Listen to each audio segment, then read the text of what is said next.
Então, nós estamos conversando com o desembargador Zé Laros Alfredo Guimarães, mestre em Direito da Universidade Católica de Pernambuco, professor da Universidade Católica de Pernambuco, desembargador federal decano do Tribunal Regional Federal da 5ª Região e foi membro também do Conselho Nacional do Ministério Público.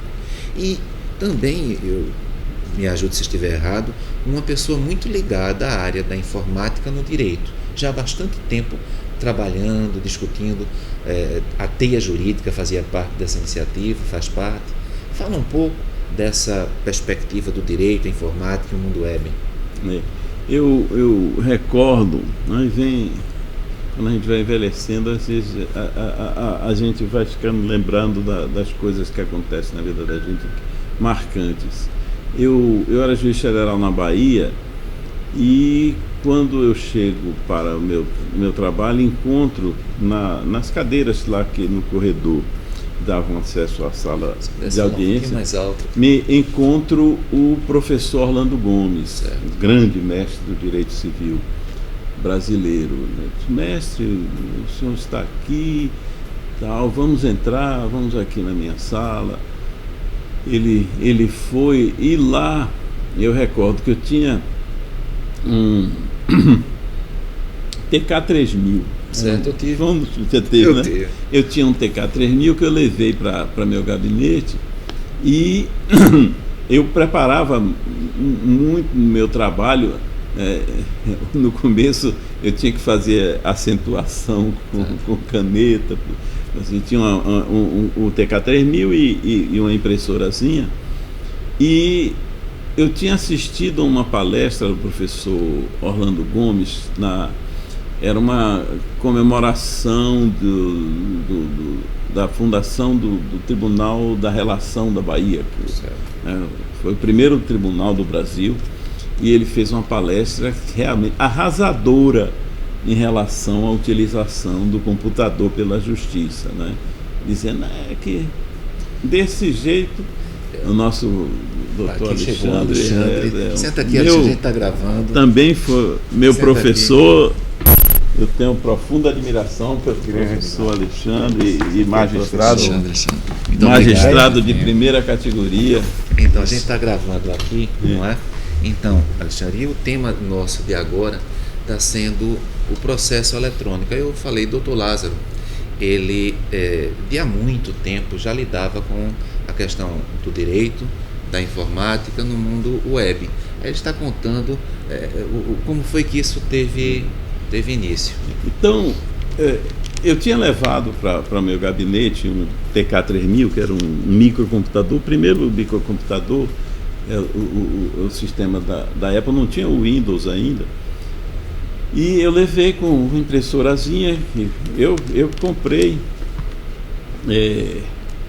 e eu usava, encontrei o professor Orlando Gomes, que ia participar de uma audiência lá comigo, e convidei para ele entrar no meu gabinete.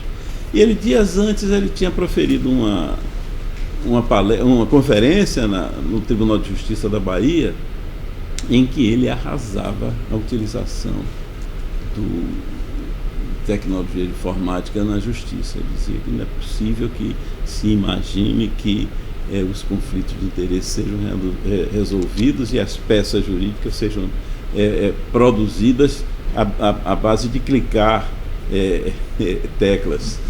Que não é possível realmente se abandonar os tratados, os manuais, né, toda a produção literária do direito em troca desses cliques, desse clicar. Realmente ele foi muito forte, né, nessa sua crítica. Então eu dizia, professor, eu sou realmente leitor de todos os seus trabalhos e uso aqui na Justiça Federal, né, eu aplico os seus ensinamentos, mas aplico também a tecnologia nova e tal. Eu gostaria só de mostrar assim, então eu mostrei a ele alguma coisa, ele não me disse nada, se ele tinha, mas eu notei que ele saiu um pouco impressionado como a gente poderia utilizar, né, os recursos da informática para tornar mais ágil o nosso trabalho. Bem, Agora nós temos no judiciário, né, brasileiro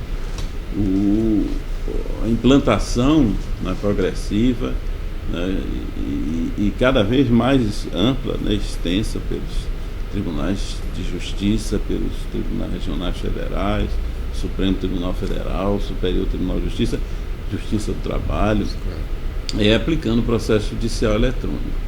E o professor e juiz Hélio Oren indaga sobre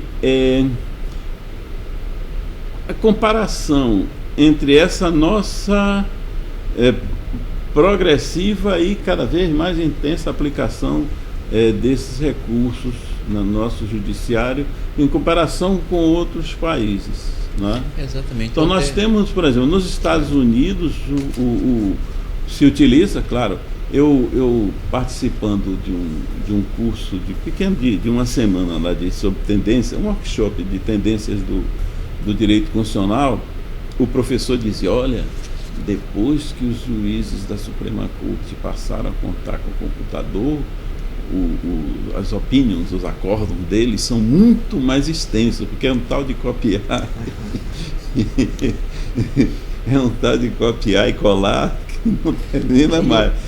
Mas eles usam isso, mas para a produção de peças, mas eles ainda não copiam, salvo alguns sistemas que eles, mas são assim, digamos assim, correlatos, né? Mas eles não usam assim intensivamente como nós estamos usando o processo eletrônico. Eu queria fazer uma provocação aqui para o Alexandre também. Como todo mundo já sabe, Alexandre tem pós-doutorado na Universidade de Salamanca, é mestre e é doutor pela Universidade Federal de Pernambuco e recentemente, né, Alexandre, está apresentando dentro de um grupo, dentro da linha do mestrado da Universidade Católica de Pernambuco, um projeto para o CNJ, eu espero que o CNJ aprove, ao meu ver muito interessante, que é o seguinte, o impacto da implantação do PJE na produtividade dos tribunais.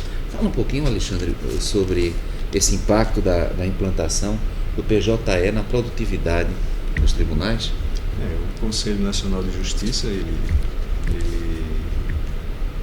está abriu um edital de pesquisa, né, para que, dentre os eixos temáticos a serem pesquisados, há um deles que se refere a uma pesquisa estatística. Fala só um pouquinho mais alto, Alexandre. Uma pesquisa estatística referente à medição da produtividade e taxa de congestionamento pelo sistema do PJE nos 5 últimos anos, em comparação com o sistema de processo tradicional. Quer dizer, o Conselho Nacional de Justiça quer saber se de fato, né, a produtividade, a taxa de congestionamento está melhorando, exatamente, com o uso da tecnologia, considerando que já faz aí aproximadamente 5 anos que já há implantação nos 3 âmbitos principais da justiça, né? A Justiça Federal, a do Trabalho e a Justiça Estadual. Então essa pesquisa ela pretende fazer um apanhado nas 5 regiões do Brasil, comparando a produtividade de 6 tribunais, sendo 2 de grande porte, 2 de médio porte e 2 de pequeno porte, para que se saiba de fato com números como está acontecendo na prática a produtividade com a aplicação da tecnologia ao processo. E aí eu queria interferir e colocar uma pergunta para vocês dois.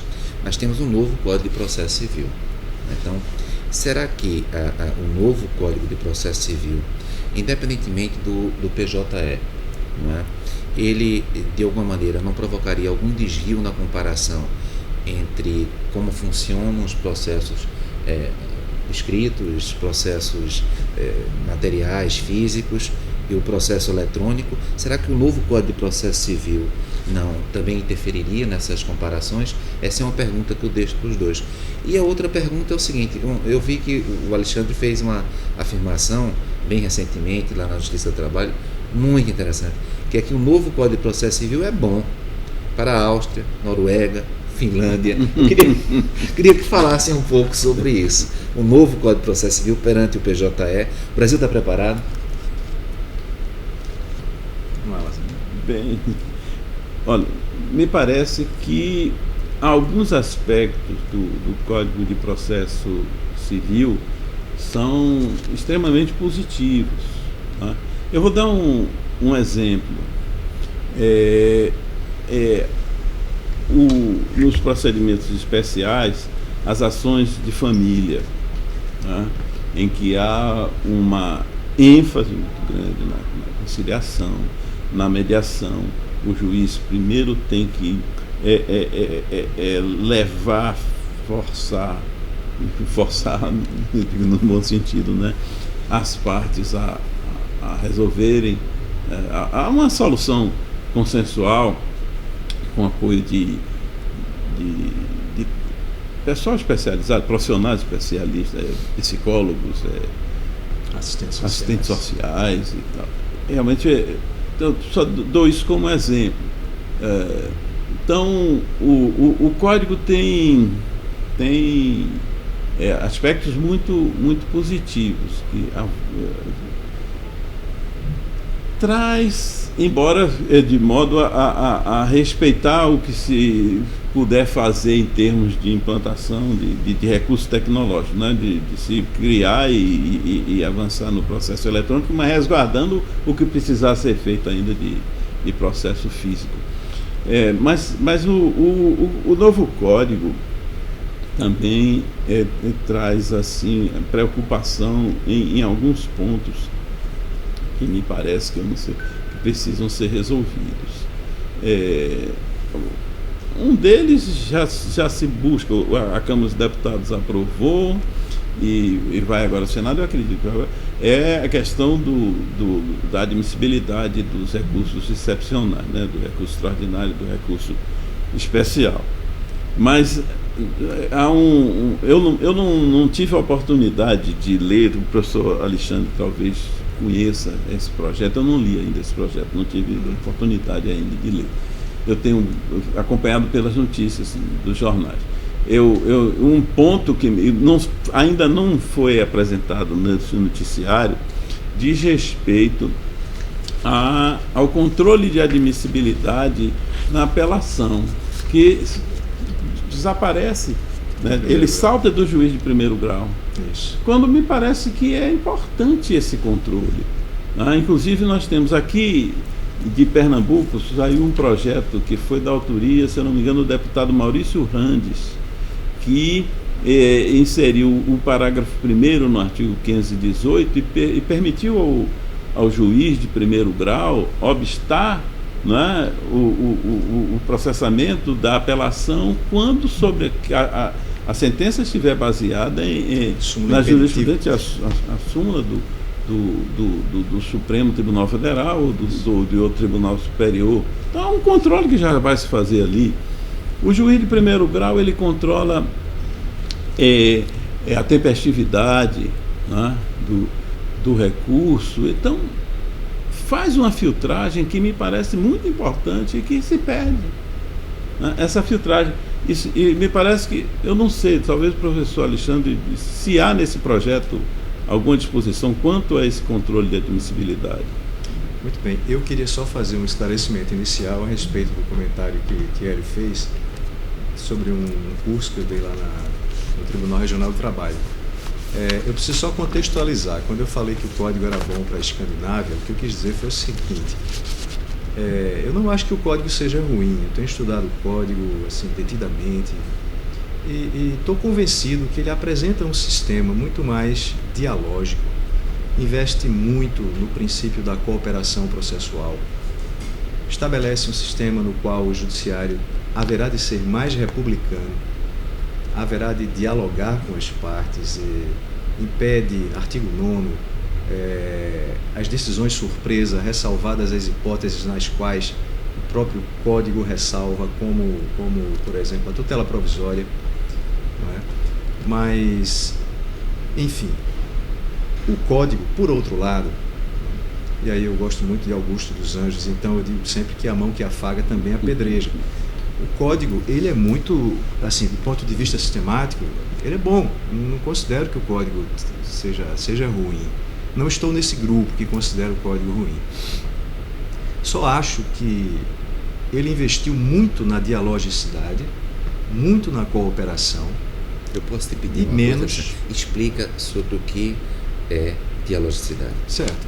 O código ele estabelece um conjunto de regras pelas quais o magistrado, bem como todos os demais sujeitos processuais, devem cooperar entre si com base no princípio da lealdade e apresentar dever de veracidade. Argumentos. Inclusive, nós temos aplicado, professor, me permita só essa breve interrupção, na nossa turma, a quarta turma lá do TRF, nós temos buscado aplicar o princípio da cooperação, muitas vezes recorrendo ao advogado para que, não só na sustentação dele, já fez a sustentação, nós estamos votando, mas aí aparece um ponto que precisa ser esclarecido, nós procuramos que eles obter esse esclarecimento do advogado e do membro do Ministério Público que está Posso participando. Instigar essa discussão? Né? Nós temos feito isso. Eu pergunto o seguinte para os dois, para instigar a discussão. Fala-se muito em cooperação. Aliás, desde Portugal já se falava nisso há mais de 10 anos. Mas veja bem, as partes, elas são parciais. Natural que cada parte queira sair vitoriosa da demanda. Então, esperar que as partes cooperem uma com a outra é um pouco uma quimera. E, por outro lado, quando se fala do ativismo judicial, então, o juiz deve ser imparcial. Não é? No momento em que o juiz participa muito do processo, ele não quebra essa imparcialidade, ou seja, nós estamos esperando partes imparciais e um juiz ativo no processo e parcial no processo. É a provocação não, que eu deixo. Eu acho que não. Acho que juiz imparcial não significa juiz neutro. São conceitos distintos. Eu vou dizer, nós temos, quer dizer, na negociação, quer dizer, na mediação, quer dizer, é diferente. O mediador, ele normalmente ele não está vinculado a uma das partes em litígio, ele vai ajudar. Ele é um profissional que vai ajudar com recomendações e tal. Mas eu quero partir dessa situação.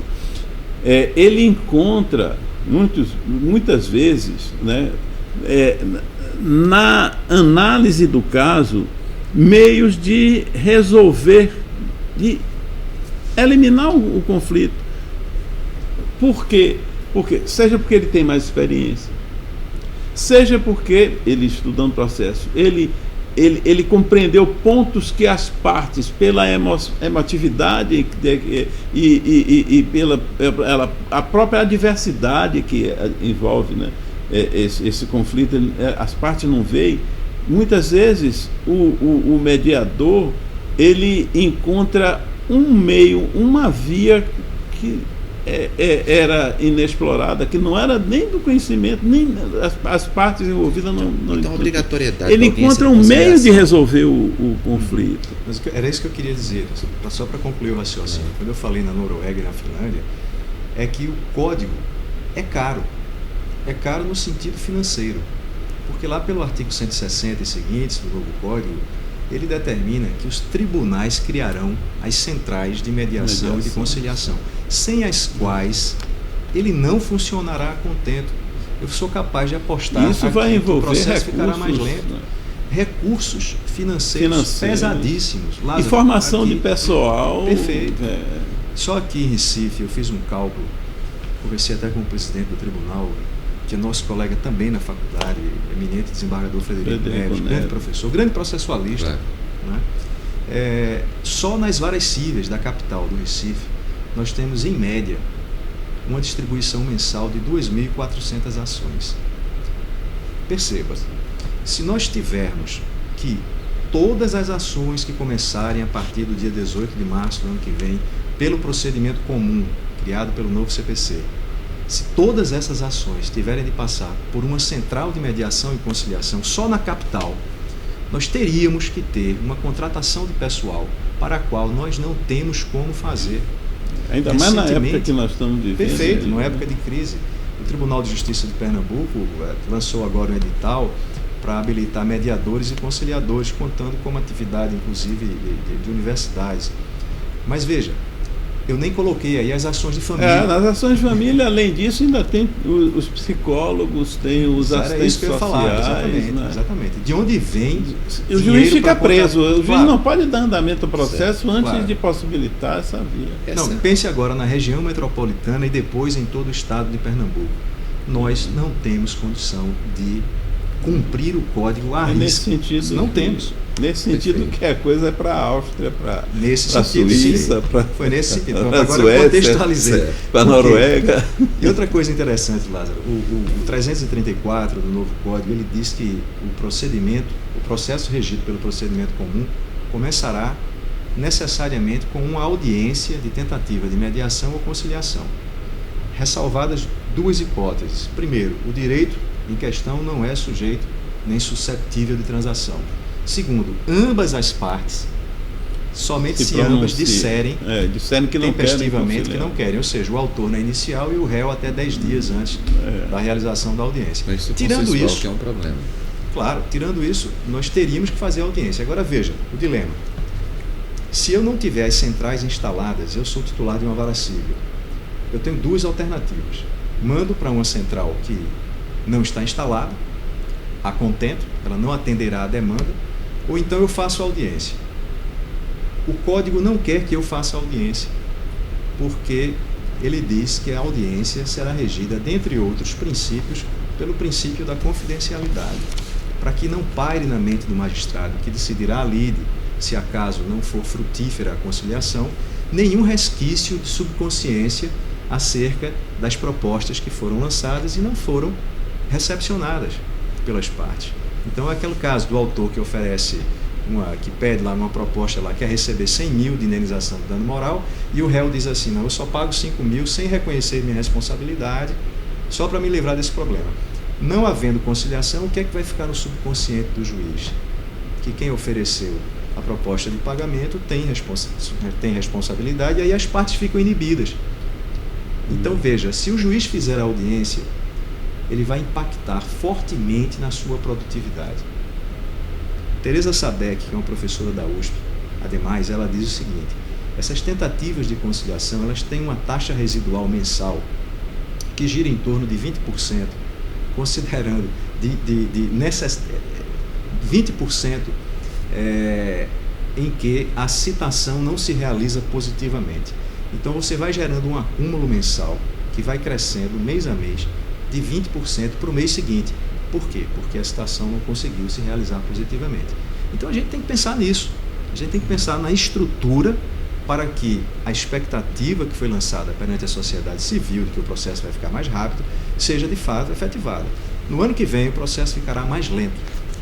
Eu recordo que há muitos anos eu lia um autor italiano, não estou recordando agora o nome, que justamente criticava a reforma do Código de Processo Civil italiano na parte que exigia a audiência preliminar de conciliação, e mostrava que haveria esse atraso.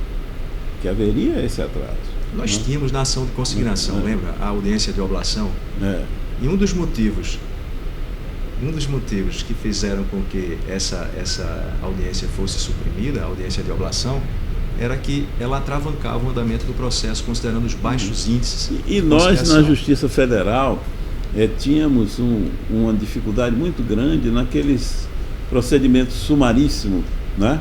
Em que havia a necessidade de designação de audiência. Porque na grande maioria dos processos na Justiça Federal não há necessidade de realização da audiência. Na maioria dos casos. Então, dessa audiência de conciliação. Então vamos começar a colocar alguns pontos do código. Eu queria escutar vocês dois, né? Porque, como foi dito, o código está sendo lançado com uma expectativa muito grande de acelerar o processo, tornar o processo brasileiro não apenas mais ágil, mas mais justo, não é? Pois bem, vamos lá. Férias dos advogados. Esse código trata desse assunto das férias dos advogados. Aí eu vou sempre pedir a opinião de vocês dois. Dessa vez vou começar com o Alexandre. Fala um pouquinho. Férias dos advogados. Justíssimas, né? Férias coletivas para os advogados, de 20 de dezembro a 20 de janeiro não se realizará nenhuma audiência e nenhuma sessão de julgamento. Ou seja, nós teremos um acréscimo aí de tempo morto do processo. Por quê? Porque a emenda 45, ela acabou com as férias coletivas dos juízes nos tribunais regionais e estaduais e no primeiro grau. Era preciso que se pensasse numa reforma constitucional para que pelo menos uma das férias dos juízes coincidisse com essas férias coletivas dos advogados. Né? Porque, convenhamos, 60 dias de férias para magistrado, mais os recessos, coloque aí, no mínimo 70 dias, mais 30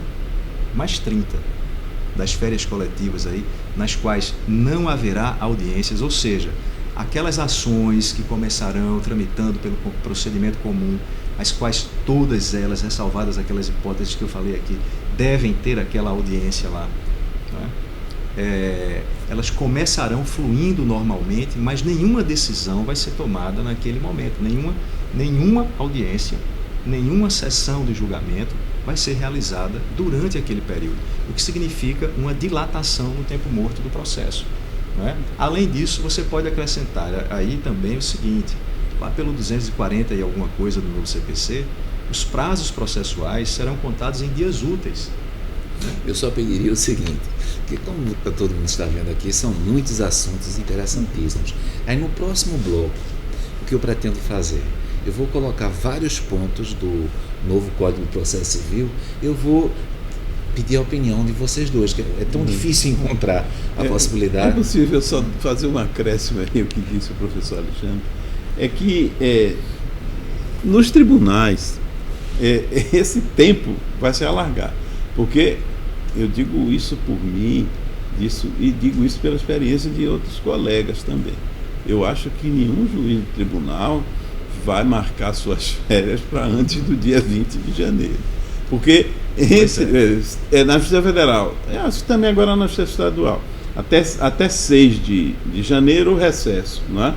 Então, de 6 de janeiro até 20 de janeiro, fica tudo interrompido. Não se pode decidir. Na estadual até 1º de janeiro. Né?